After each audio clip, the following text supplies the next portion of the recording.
This program is brought to you by Rogers Xfinity, connecting you to more of what you love. Visit Rogers.com for more details.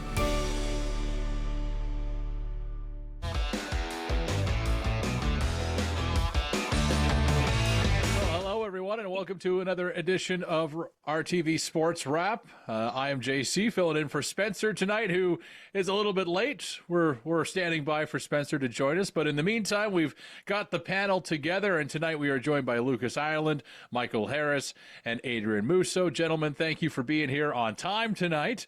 Let's start off by talking about the Stanley Cup Finals, and two familiar teams back at it again. The Edmonton Oilers taking on the Florida Panthers, and the rematch might this time maybe be in favor of the Oilers, who this time around have home ice advantage and have been on a 12-2 run since they dropped the first two games of the first round series against the LA Kings. Let's start with Adrian Musso. He's got his Montreal Canadiens cap on tonight. Adrian, let's get your thoughts on the final. Who do you like in this final? Is this finally the year that the Cup comes back to Canada, since Montreal was the last team to do it? Well, I think for the past 5 years, I've been saying the Edmonton Oilers are going to win the Stanley Cup. And then this year, at the beginning of the year, I decided it was going to be the Dallas Stars. And then once the playoffs came around, I'm like, it's going to be Colorado. So then I was totally off the bandwagon, and now I'm back on it. I'm back on the Edmonton Oilers bandwagon. I just don't think there's one player in the world that wants to win a Stanley Cup more than Connor McDavid. I think it was the same thing last year, but I think he's even more revved up now after going to Game 7 of the Stanley Cup Finals and losing in heartbreaking fashion. I think Stuart Skinner is the goalie for the job in Edmonton. Everybody's talking that they expect some high-scoring games. I honestly don't expect that at all. I think that the defense for the Edmonton Oilers, now that Matthias Ekholm is back in the lineup and he played 2 games, he's going to have his feet wet underneath of him and he's going to be ready to go. That gives them a great 5 defensemen with Brett Kulak on that third pairing, so that you have Ekholm, Bouchard, Wallman, and Klingberg are found money for the Edmonton Oilers. They could potentially be the best pairing in all of these playoffs. I just think that you can't stop 97-29. So for Barkov, that's going to be the biggest thing. For the Edmonton Oilers to win this, I do think that they're going to win it. I think they're going to win it on home ice in Game 5. I think I have Oilers in 5, but in order to do that, they're going to have to win at least 1 on home ice, if not 2 in these first 2 games. They cannot go down 0-3 again. No. Michael Harris, obviously both teams have made a lot of changes. There's a lot of new faces between Edmonton and Florida since the last time they met in the finals. Florida arguably increased their offense a little bit with the acquisition of course, Brad Marchand at the deadline, and of course adding Seth Jones as well. Yeah. Edmonton's defense arguably a little bit better than it was last year. In fact, both coaches are saying nice things about their offense and defense when it comes to press time. But when the puck drops, how do you see this series going? Adrian's saying Edmonton in 5. I sounds like you might be on the same path of thinking. Yeah, I'm going to say Edmonton in 6, and, really piggyback on a lot of what Adrian said. But I just, I think a storyline, you talk about the defense of Edmonton. Troy Stecher comes out of the lineup, and he proved to be a great performer until Ekholm came back. And, you think of, Stuart Skinner, of course. I think when the Edmonton Oilers win, Calvin Pickard gets the Conn Smythe. Where would Edmonton be without his 6-game winning streak there when he took over? And, what a story for Jeff Skinner to come in and, 1,078 NHL games before his first playoff game, and then plays one and has to sit, comes back and scores. I just like all the different storylines adding up for Edmonton to pull this off. Now, it's not going to be easy. Edmonton is 6. Florida's not going to go away. Brad Marchand, whatever, he's come in and done really well. And that trade for Seth Jones, again, this rule that they may have to revisit about the salary cap and long-term IR and stuff like that, well played by the GM there in Florida to get him. So I will go with Edmonton in 6, but it's going to be very entertaining.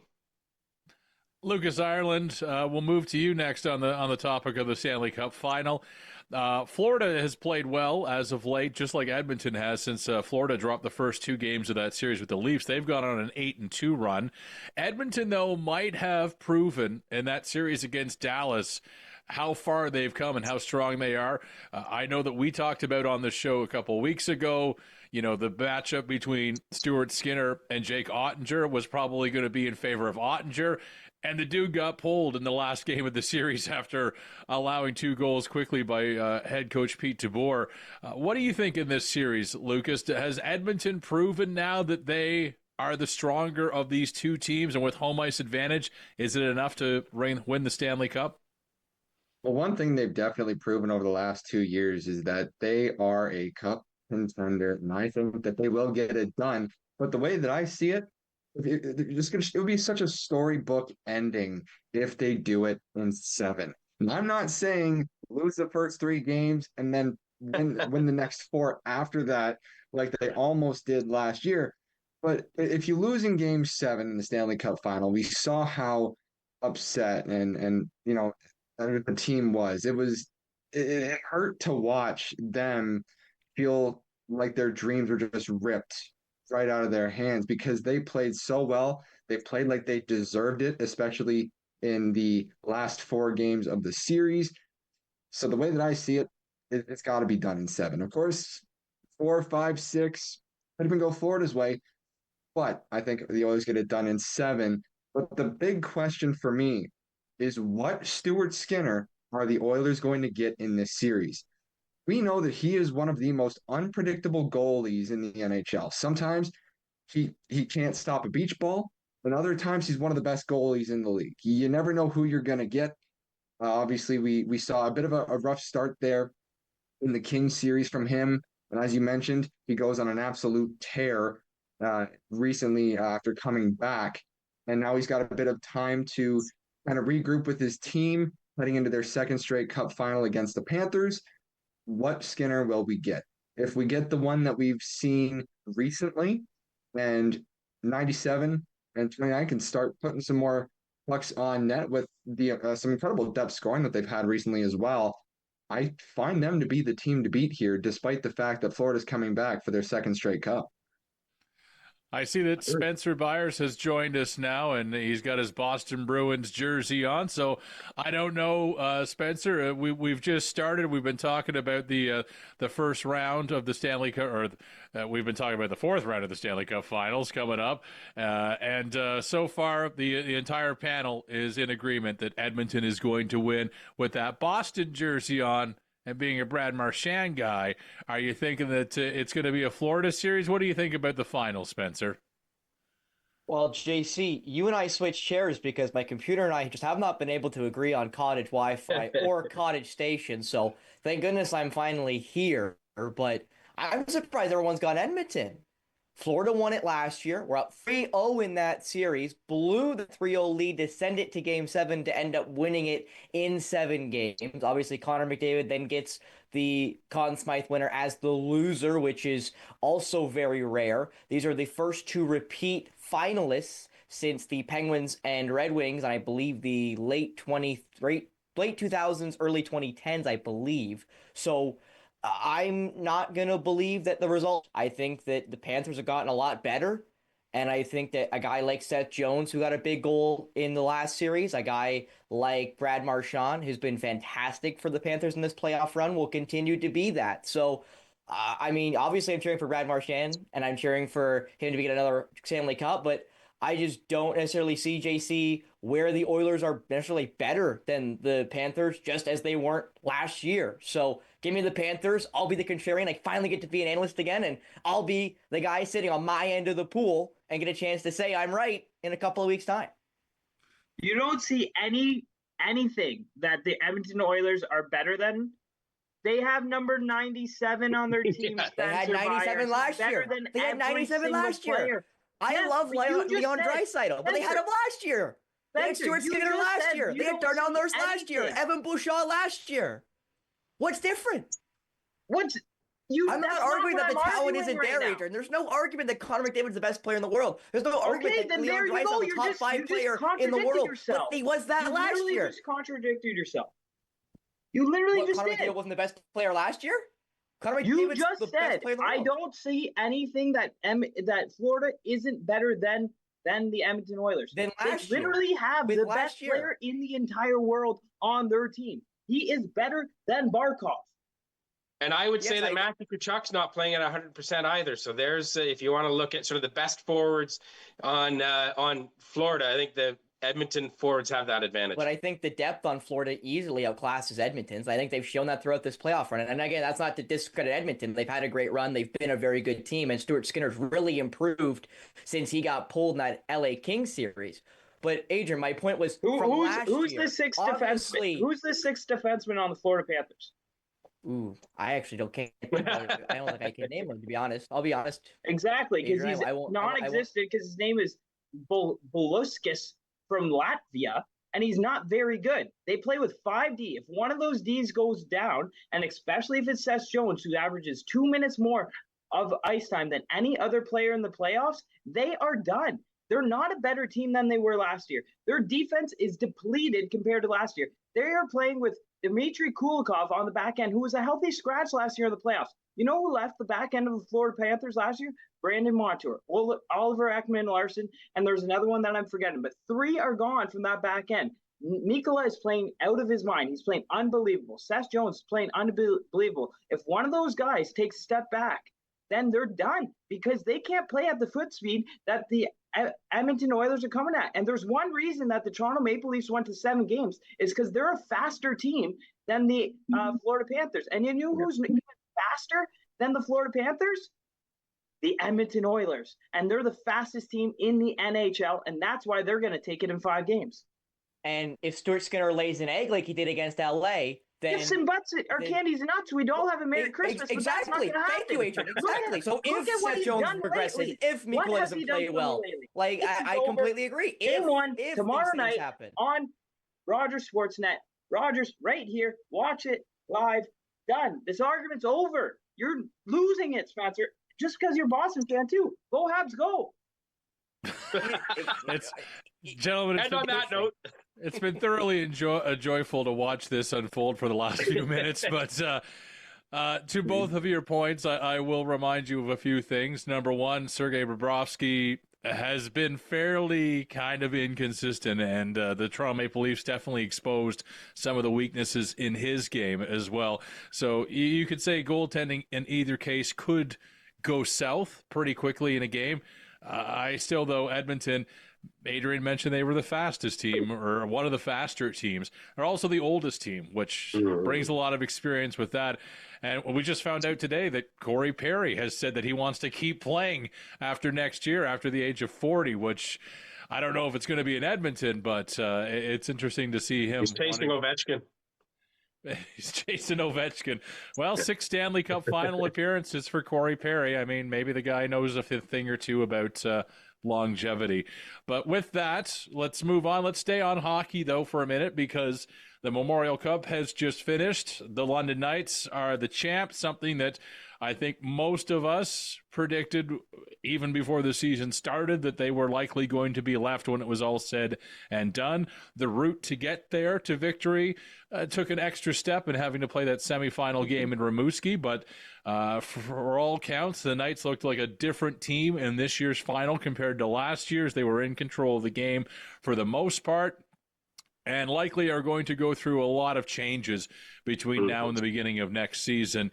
Thoughts on the Memorial Cup, on the tournament, anything that stood out for you in any of the games at any point, and any of the players that stood out for you on any of the 4 teams between the Knights, the Moncton Wildcats, the Rimouski Oceanic, and the Medicine Hat Tigers. Any highlights for you, Adrian, from the Memorial Cup? Highlights is that I was able to broadcast the Memorial Cup champions as the one-sound attack fell to the London Knights in the first round. So that was kind of cool. We kind of saw it coming. Like, they were just so good, so dominant. And you know what? For Attack fans, the Attack might have gave them the best bout out of everyone in that first round. They scored the most goals that that London allowed was against, or the most goals that London allowed was against the Owen Sound attack. So I think it a big future for the attack. But speaking just of the Memorial Cup in general, I might go on a little bit of a negative point of view, but and as a Habs fan, I'm kind of happy that Montreal was said to get Caden Lindstrom at the last NHL entry draft. He looked awful. And I know he's had back surgery and missed 18 months of hockey, but he just doesn't look like he can skate. I can't see. I think this is going to put Roger McQueen at this current NHL draft on as a question mark, who hasn't played very much hockey because of a back injury as well.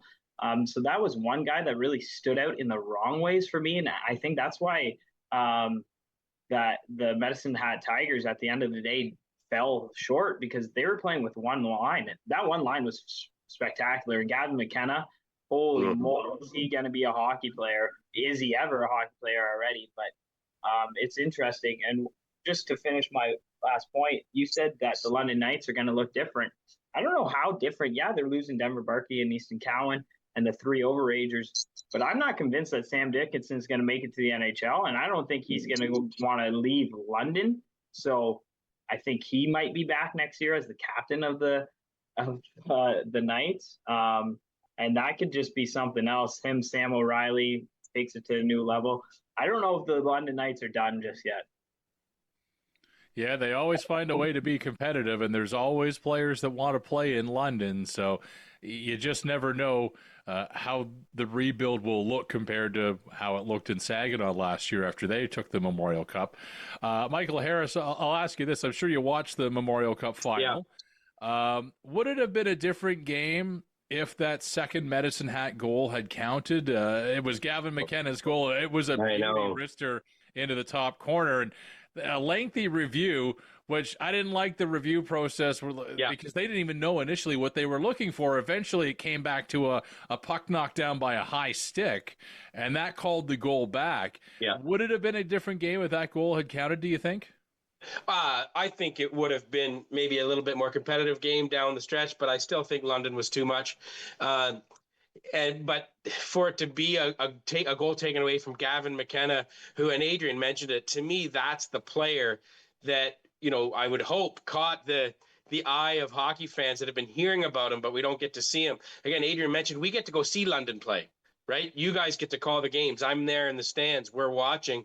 So to see Gavin McKenna on that stage and how he stacks up with players 4 years older than him, right? And that's what really that exceptional player, right? It's living up to that name. But yeah, I think it would have made more intrigue in the game. Anybody that doesn't like replay, that's the exact example of to why they don't like replay. Not just that it took a goal away and maybe made the game a little less competitive, but it took so long. It just took any energy out of the building. So there really needs to be something done about that. You've got, whether it be a 45-second window to call, and if you can't make up your mind, then the call in the ice stands. I don't know what it is. But those lengthy reviews really do just zap any energy. And it did, again, take away, excuse me, the Wildcats' ability to stay in that game and took their energy away, and you saw London take off from there. It probably ended the way it was going to end anyway, but yeah, it would have been more intriguing if that goal had accounted. Lucas, you got to see a bit of the Knights as a Kitchener Rangers fan. You know that they were also one of the teams that the Knights ran through on their way to the Memorial Cup.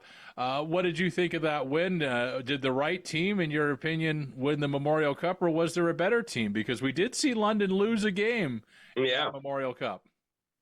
Well, they only lost 2 games in the entire playoff as a whole, so I think that the right team won. I did, however, say before the Memorial Cup started, I don't know if I mentioned it on the show or not, but I said that if there was any team that I was looking at heading into the Memorial Cup that had any chance of beating the London Knights, it was the Medicine Hat Tigers. And they did just that. I watched a bit of that round robin game.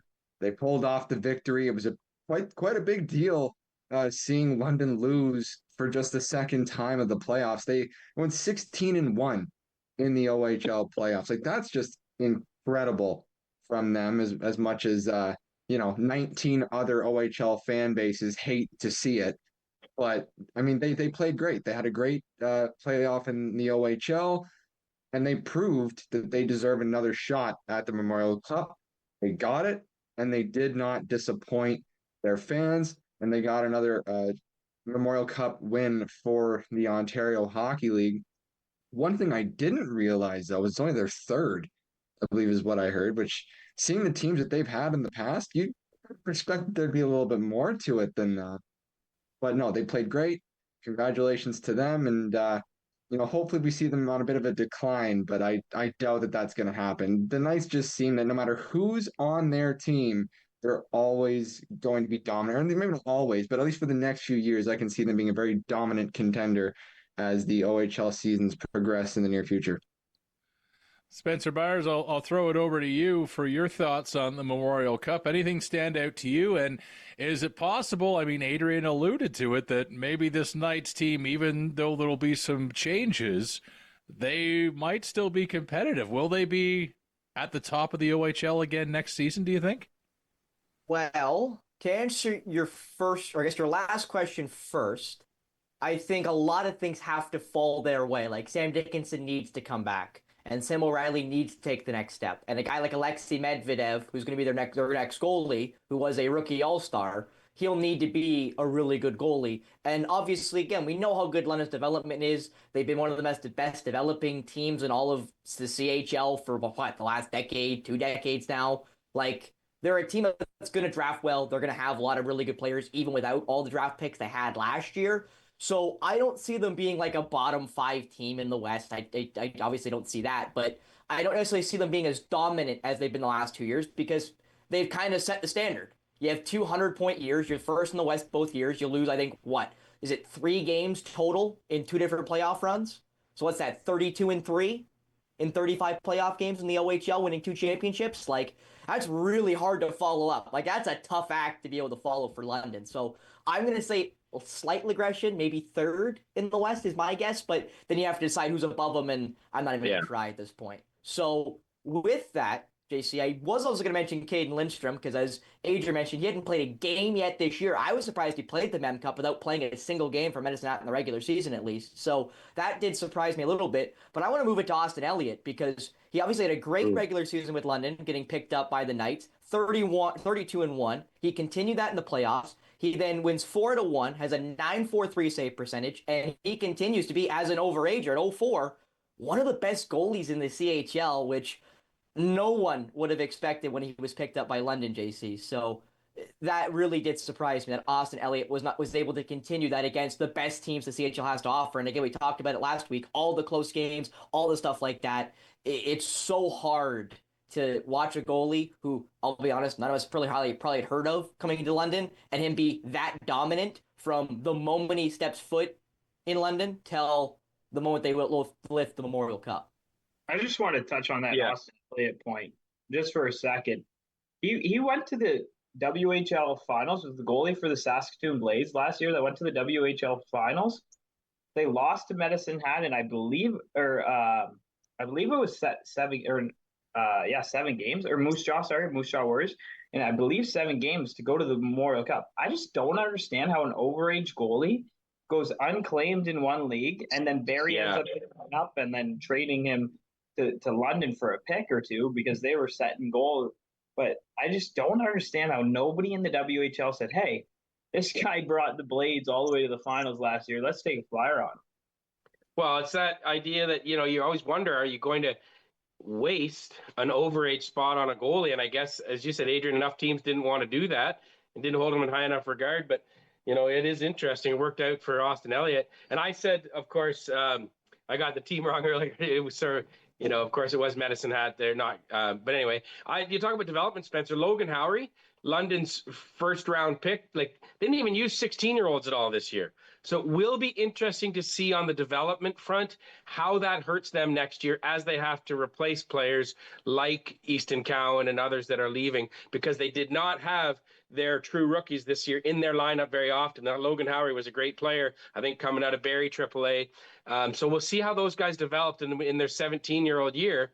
Are they ready to play and take on some role in their NHL draft year? Easton Cowan didn't play his 16-year-old year, goes the first round. Sam O'Reilly doesn't play his 16-year-old year, goes in the first round. Logan Mailloux didn't play his 16-year-old year, went in the first round of the NHL draft.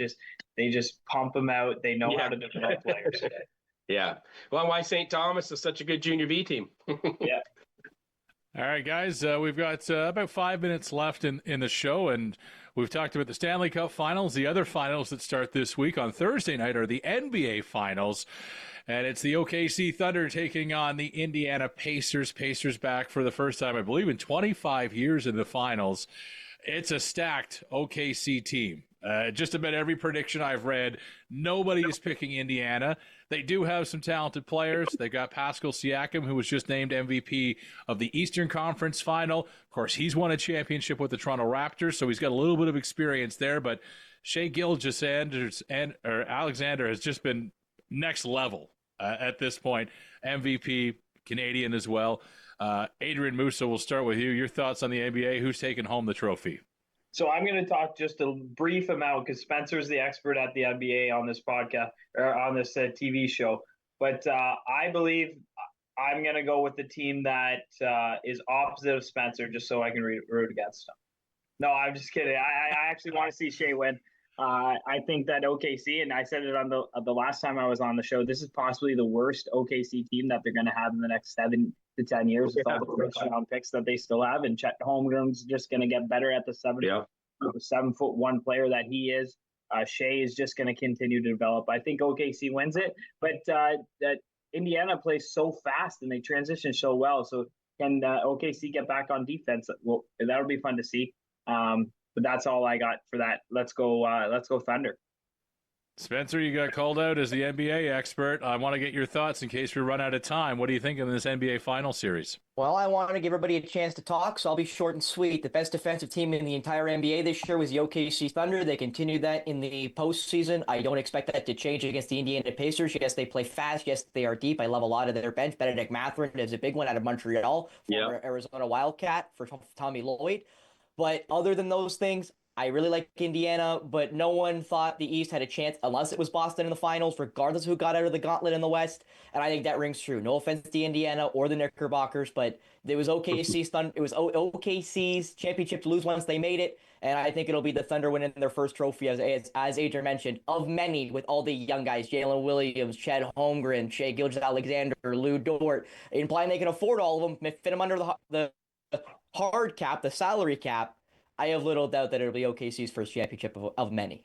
Spencer, you forgot to mention Jalen Williams, the other one. There's two. The other one. Yes. Jalen Williams and then the other Jalen Williams. Yes, you're so right. You guys did a good job at it already, but again, Canadian content, I love it. Shai Gilgeous-Alexander and Lou Dort, of course, starters for OKC, and Andrew Nembhard, starter often for the Pacers with, Benedict Mathurin. He comes off the bench and doesn't play quite as much, but that's great Canadian content, and nobody will steal OKC's thunder. They're going to win.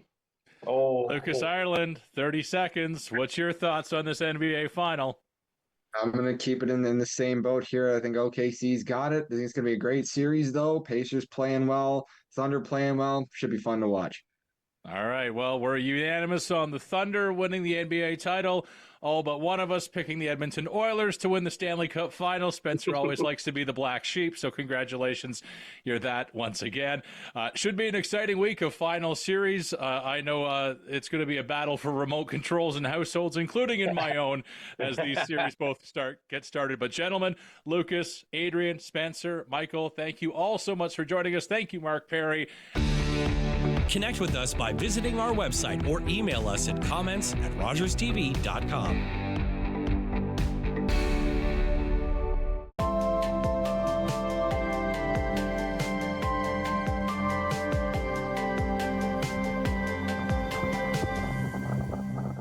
With Rogers TV, you can cheer on the home team from the comfort of your living room. We'll head to the rink, the field, the court, or the pitch, so you don't have to. Tune in and cheer on your local amateur athletes on Rogers TV. It's time to get a little messy. Thursdays, Top Chef heads north. Welcome to Toronto. And when the competition hits Canada, Poutine. They're here to fight for over $500,000. A lot of dough on the line, right? there are no apologies allowed. Am I missing one? Oh my God. Whew. Sorry,